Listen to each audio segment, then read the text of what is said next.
Well, how's it going, guys? It's been a long time since you've seen me riding a learner's bike. Today I've got the 310 G or 310 GS. I'm not sure why some of the writing on the bike just says G310, but anyway, this is a BMW 310 GS. It's a 2018 model, and this is my mate Jems.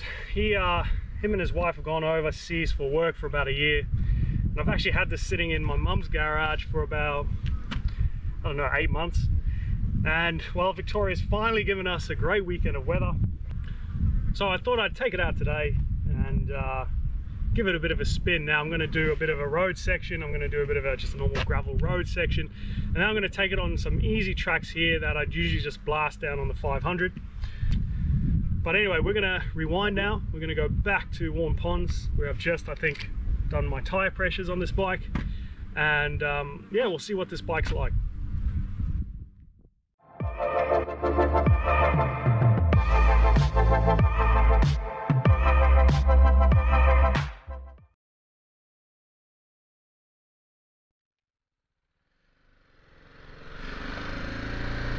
Okay guys, I'm just leaving Warm Ponds now, and let's just start with this thing. So let's just start with the specs straight off the bat first. So this thing only has 1,300 kilometers on it. Jem obviously hasn't ridden it that much. So from reading the specs off the internet, this has 34 horsepower at 9,500 RPM. Which is pretty high in the RPM range, considering I think here Redline's showing as 10,000. What else? It weighs 170 kilograms. That's the wet weight. So those numbers will obviously differ a little bit depending on what site you look at. It seems pretty right to me. Okay, but what is it like around town?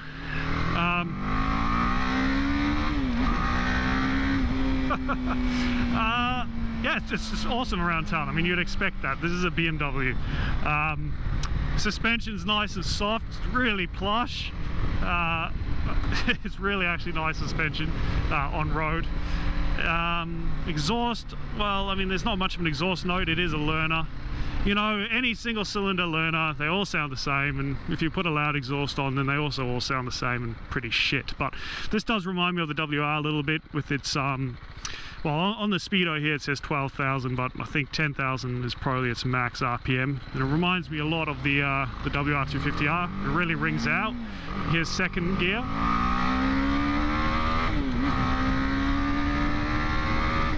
Third gear there, topped out at about 92 kilometers an hour. But yeah, I think as a day-to-day bike, I mean, the seat, oh my god, the seat's so nice. Usually when I get on my 500, my ass clenches straight away, but on this thing, it is beautiful. I could do a whole day's ride on this seat, and this is a stock seat, right? Anyway, I love the seat. The ergonomics of it, it's really more so a road bike. The shift pedals and the brake pedal, they're much lower. Usually I run my levers parallel to my foot pegs, but these are a lot lower, so you really have to sort of bend your foot down like this to operate it. The rear brakes are very spongy. The front brakes are pretty damn spongy. It's a cable clutch as well. You know, again with BMW, I know this is their cheap version, but you know, it would have been nice to see a hydraulic clutch maybe. But yeah, as a day-to-day bike, driving around the city as your primary commuter, it'll be very comfortable. The handlebars, as you can see, are very far forward, I mean rearward rolled, so my suspension is here. Usually on my bikes, I'll run the suspension again parallel in line, so my arms would be further up forward, giving me that more aggressive attack position. But this is very much, you know, just a layback, comfortable position to ride in. The fairings up here really sort of protect you a lot from the wind. This screen is pretty short. It's non-adjustable, so I'm still getting that buffeting in front of me. But I'll tell you what, if I had to do a 500 kilometer road stint somewhere, I'd rather be on this than my 500 or any other of the adventure bikes I've ever had. Really, this is very comfortable. It's really nice. So it'll be interesting to see how it goes in the dirt, because obviously adventure bikes need to have some sort of capability in the dirt. So first things first, we're going to just go on a normal straight gravel road, which for me I guess represents quite a lot of what most adventure riders would do, is just a nice normal dirt road, rather than, you know, four-wheel drive tracks and single track, for instance.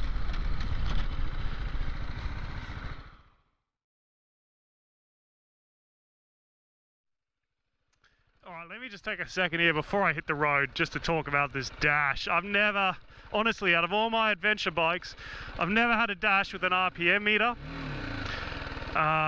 Don't think I've had one with a fuel gauge. No, I don't think I've had one with a fuel gauge. Maybe the KTM 690.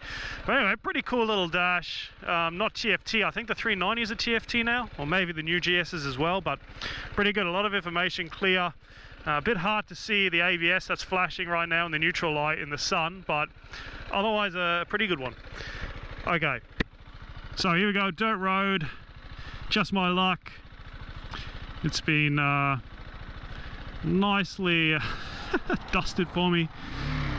I'll be blowing my nose later. Alright, says, warning, gravel, drive carefully. And I'm definitely going to do that. Again, this is not my bike. I really don't want to give it back to Jem with scratches. But right now it feels good. Let me try and see how easy it is to stand up. Standing up position leaves a lot to be desired. But I think, like I was saying before, you know, this is more position for the road. But it's actually behaving really nicely. On the gravel, I think because of the way the bars are positioned, being rolled further back, it's quite a common thing on on enduro bikes. When you're in single trail, you roll your bars forward. It makes the steering more twitchy, faster. And then if you're in the sand and you want to stop that constant movement, you roll your bars back, and these bars are very far back. So that may be what is helping for this bike to feel very comfortable on this gravel road. And it's quite gravelly. It's almost like a fine dust and gravel.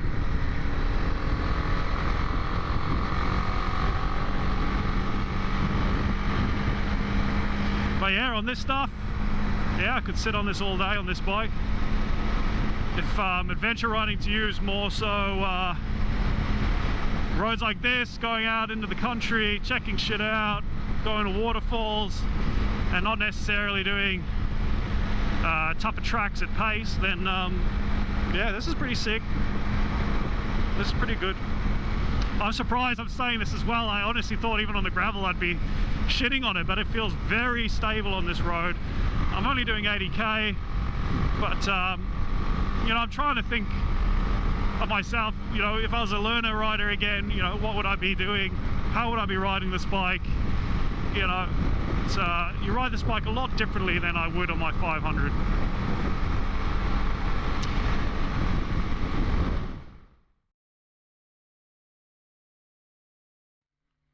So I've been riding the bike for a bit now.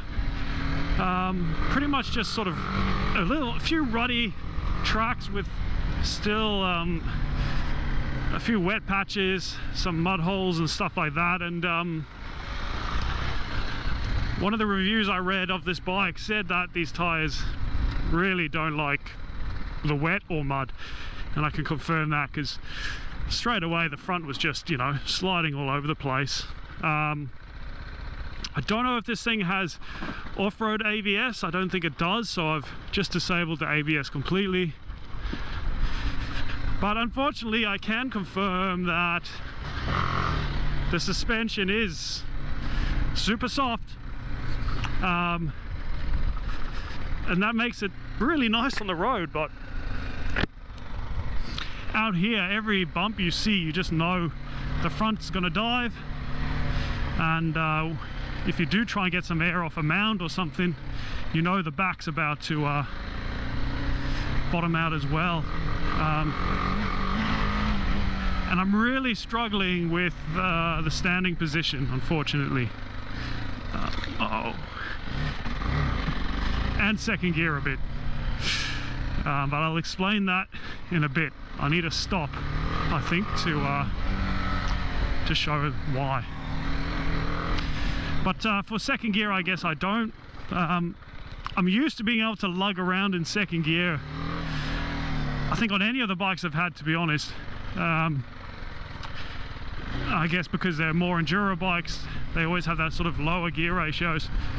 On this, I've already stalled it twice, trying to just slip the clutch in second, taking off instead of, not taking off, but when I'm in a rut, it struggles.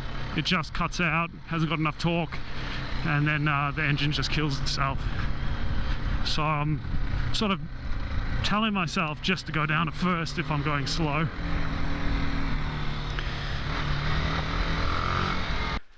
Okay, so firstly, let's just start with the feet position. So like I was trying to say, you see how low this peg is, or the brake lever? You know, it's like a good inch lower than the actual foot peg. So you really have to angle your foot all the time, and then when you do press it, it's got quite a lot of trouble before it actually bites, which is not great. The exhaust here, this heat shield is so close to it. I like to ride on the ball of my foot, so my foot's here pretty much, or if I can try and show you, I ride on the balls of my feet like that, so I'm constantly just hitting that, and then it forces me to pivot my foot forward so that I don't touch it. The other crap thing is that on enduro bikes, and I'm sure maybe on the bigger adventure bikes, I'm not sure, but you'll have a plastic piece here. All the way here is plastic. Usually they have boxes there, and that plastic piece covers it. And I guess that's the benefit of a skinny seat on the enduro bike, is that you can really clamp well with your feet here, or with your so with the end of your legs. That's why you have all this grip shit on your pants and stuff. But if you are here on the balls of your feet, you're trying to grip just on this one little section here with your knee. That section's the only place you can grip. You can't grip on here, because then you'll be riding over the handlebars, and the further back you go, your legs then have to widen to try and get around here to touch this, or to try and I guess grab on this, but it's still too small. So it's been really hard for me, to be honest, standing up on this bike in my normal riding position when I'm in this stuff, you know, just be able to shoot across standing up, manage it. I'm finding I'm just sitting down a little bit more. Okay, yeah, straight away as that front wheel goes in, it just slams sideways. All right, let's try this trail here a bit, see what it's like.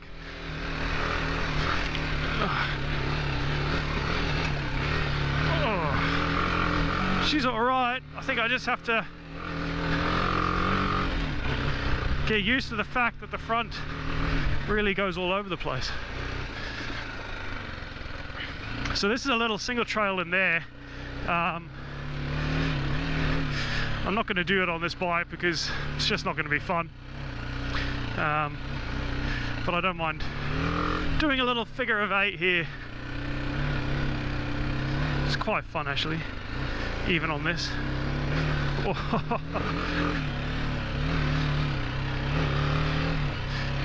I think the crash bars are grabbing there a bit.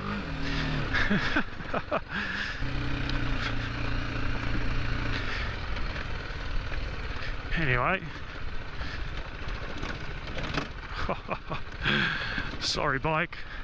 Whoa, jeez, it's soft, this suspension, holy moly. Right, that was first, that wasn't even bloody second.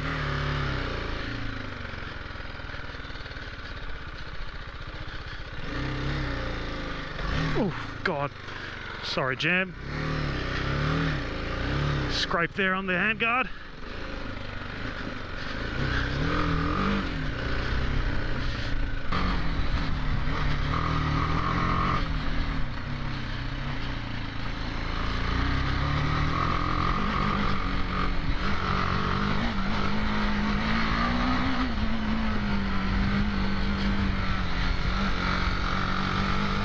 this is quite a sandy section coming up. We'll see how the front wheel goes. Just leaning back, keeping the oh shit, even I'm not confident. I do this all the time. Nah. She's a heavy girl in the sand. The front does not like sand. Rock gardens? Give me rock gardens on the GS any day of the week. This is fine. In fact, it loves it. It wants rock gardens. It feels so stable. That suspension being soft helps out. Then as soon as you get into this stuff, you have to be pinging it. Keep that wheel up. Keep the wheel up. Don't let the front wheel dig in. Oh.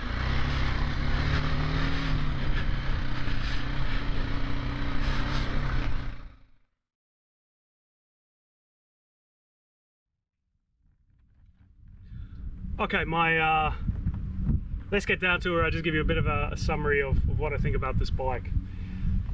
Now, it's definitely a learner bike.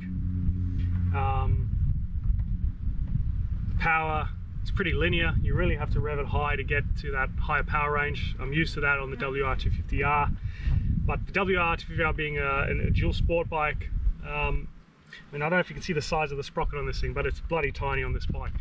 Whereas the WR was a decent, large sprocket, so you did have a little bit more low-end torque. I think this thing, perhaps they could have geared it a bit lower, just to get a little bit more torque off the line. Like I said in the video, I've often been stalling it at first and second because I'm so used to having bikes with a bit more grunt. But that's purely on me. I think if this was your first bike, you'd just figure it out. Riding on the road, bloody awesome. Super comfortable, nice screen, nice riding position, not too much wind. It's got decent wind protection because of these white fairings. From the actual top fairing here, it doesn't really do much, but I'm sure you can get it aftermarket. Nice big comfy seat. Does really good fuel economy because it's only a 310. Very quiet exhaust, so your ears aren't ringing. So true to BMW style, this is a great bike on the road. Suspension's lovely on the road, nice and soft. You don't really feel the bumps. It's a nice place to be. Then going on to gravel, and why I want to talk about gravel riding is because I think if you're a learner, you're first getting into adventure riding, or even some people out there anyway, adventure riding to them is taking dirt roads to scenic places, or the dirt roads are part of the journey to the destination. I'm trying not to be biased here because I mostly like dual sport and just getting to the dirt straight away. So in that sense, yeah, I think it's a good adventure bike. It'll do the gravel roads really well. I mean, I'm enjoying the gravel roads on this thing. I'm super relaxed. I've got heaps of confidence. I can ride with one hand on the bar, no worries on the gravel. It's really good on the gravel, actually. You could put a lot of luggage on it. It's got a nice big rack up here that comes standard. You could chuck your big 20-litre duffel bag on here and just head off. No worries. So as an adventure bike, as a small adventure bike, light, cheap adventure bike, I'd say it's pretty damn good, actually. I actually am pretty surprised. I think if you are doing adventure riding, getting into adventure riding, freaking awesome bike to start off with. Not too much power, just enough capability on gravel roads and even, the four-wheel drive roads. But if you're like me and you like four-wheel drive tracks, you like single tracks, and your idea of going on an adventure ride is 5 days of dirt, not necessarily lots of kilometers on the road, then this thing is definitely going to lack. Not only me, but other reviews, if you watch them, the suspension is just too soft. The back's better than the front for me, and I think, like I said in the video, it's because I think this is sprung so you can have a pillion. But the front, I feel like it bottoms out, and then also when it extends to its full travel, you still hear knocks. So it's as if the springs are loose in the forks or something, but it's weird when you get noises both ways. And I'm not even hitting things hard here. I'm just kind of going off a mound, giving it some acceleration to try and keep the front up a little bit so it's a softer landing, but still it just smacks out. And any of the mud or the sand I've approached or come close to, the front slides out straight away. It's all over the place. I put that down to the tires and the suspension. I think if if you just put D606 knobs on this bike, I think, yeah, it would transform it 100%. But in the end, that soft front suspension, it just doesn't really help. So for me, I guess it is disappointing in the four-wheel drive tracks and that, but that's to be expected because this is an entry level adventure bike, and I really think for an entry level adventure bike, this thing does bloody well. My first adventure bike was a DR650, and I dropped that so many times when I was learning how to ride off-road and things like that. And but on this bike, you know, honestly, I'd be a bit concerned dropping it as much as I dropped my DR650. The point being, I think this is a good adventure bike. If you want to go dual sport or do a little bit more off-road, I think go DR650, DRZ400, WR250R. Go to those bikes, I think, because the amount of money you're going to put in this to try and get it a bit more off-road capable, it's just not worth it. Touratech suspension is going to cost you a few grand. New tires isn't that bad, but you know, mostly you're going to need tires, suspension, new bars to get a better riding position, new foot pegs. These foot pegs are about as wide as my index finger here. Super small, no grip. You're going to probably want new pedals, shifters and brake levers to lift them up a bit more. I don't know if they do a more rally raid sort of type seat, but something a little bit better to give you a little bit more grip. So yeah, you're going to spend a bit of cash to try and make this a little bit more of an enduro bike, I guess.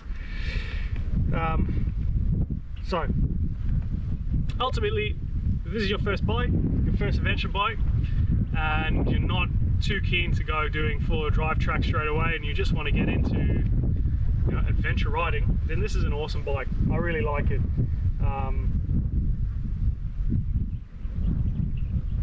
Yeah, I'm not going to say I'd buy it because I definitely wouldn't, but if gravel roads and highway stuff and going to places is your thing, then yeah, this would be a great bike.